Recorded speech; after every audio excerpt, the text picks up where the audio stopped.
አማራ ክልል ሲገባ ቲፒኤልኤፍ ያደረገው ነገር ያሳፍራል። ፋብሪካዎች አፍርሷል፣ ትምህርት ቤት አቃጥሏል፣ ባንክ ዘርፏል። የኢትዮጵያ መከላከያ ሰራዊት መቀሌ ነበረ በብቸኝነት ቲፒኤልኤፍን አባሮ ሻቢያን ሳያስገባ መቀሌ አንድ ቤት የፈረሰ አታገኙም። አንድ ቤት ቲፒኤልኤፍስ ቢሆን አማራ ክልል መጥቶ እንደዛ አይነት ነገር ማድረግ ነገ ለሚቀየር ታሪክ አስፈላጊ ነበር? እንደዚህ ያለው ኢትዮጵያን ያላስቀደመ ለጊዜ ድል፣ ለጊዜ ሳውንድ ባይት፣ ለሚዲያ ጫወታ የሚደረግ የፖለቲካ ስብዕና በዘላቂነት በራሳችን ሕዝብ ላይ ጉዳት የሚያመጣ ብቻ ሳይሆን በታሪክ መነጽር ሊጋባው በየነን ዛሬ ታሪክ እንዳነሳቸው በታሪክ ውስጥ ይነሳል። ታሪክ አያዳላም። ምን አይነት የፖለቲካል ስብዕና ነው የተገነባ ያለው ያላችሁኝ እንደሆነ ፈረንጆች ዴማጎግ ይሉታል። ዴማጎግ ፖለቲካል ካራክተር ያላቸው ሰዎች ወደ ፖለቲካ ሊደርሺፕ ሲመጡ የሚያስቀድሙት ምክንያት ሳይሆን ኢሞሽን ነው።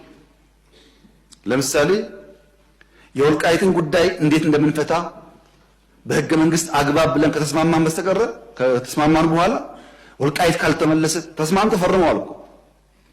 ይሄ ዴማጎግ ነው። በትንሽ ስሜት ህዝብን ለመቀስቀስ የሚደረግ ነገር ማለት ነው። ዴማጎገሪ ቀላል መፍትሄ ነው የሚፈልገው። ዘላቂ መፍትሄ ላይ አያተኩርም። ቀላል መፍትሄ መፈክር በመፈክር ለውጥ ይመጣ ኖሮ ባለፉት 50 ዓመታት እንደ ኢትዮጵያ መፈክር አውጪ እኮ አልነበረም። በመፈክር አይደለም ለውጥ የሚመጣው። ይሄ ዴማጎገሪ ነው፣ አደገኛ ነገር ነው።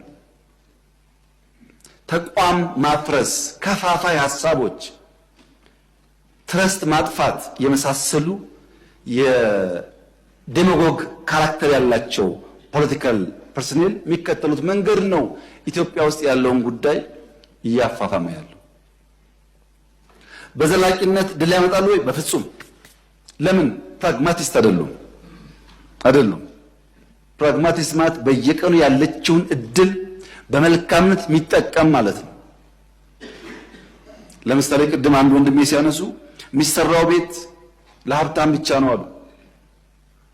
እኔ ያዋሪ ሰራሁት ለሀብታም ነው? ይሄ ዴማጎግ ነው። እፍታ መውሰድ ነው። ፋክት አይደለም። መጥፎ ባህሪ ነው። ባይዘው ፋክትን እውነትን ዲናይ ማለት ጥሩ አይደለም። አርሶ አደር ይቀየር ብለን በየመንደሩ ያያችሁት በቲቪ የሰራነው ቤት የሚባል ያልነበራቸው ሰዎች ሽንት ቤትና ቤት፣ ሶፋ፣ ቲቪ ነው ማድረግ ለሀብታም አይደለም። ስንት ሀብታምስ ኢትዮጵያ ያለና ነው።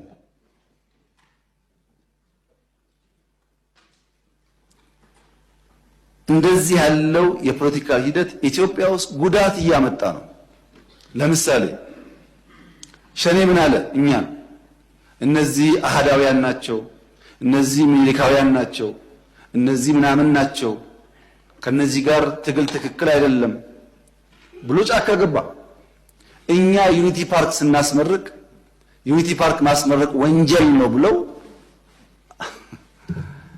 አሁን ዛሬ ከእንትና ጋር ሰርግና ምላሽ። ታዲያ እንደዚህ ከሆነ እኛ ለምን ተከሰስን? እፍታ ነው።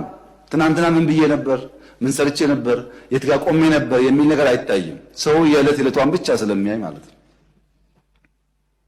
ይሄ ዴማጎገሪ የተጠናወተን ያለ ባህሪ የኢትዮጵያን ፖለቲካ በከፍተኛ ደረጃ የሚያዛባና ጉዳት የሚያመጣ ነው።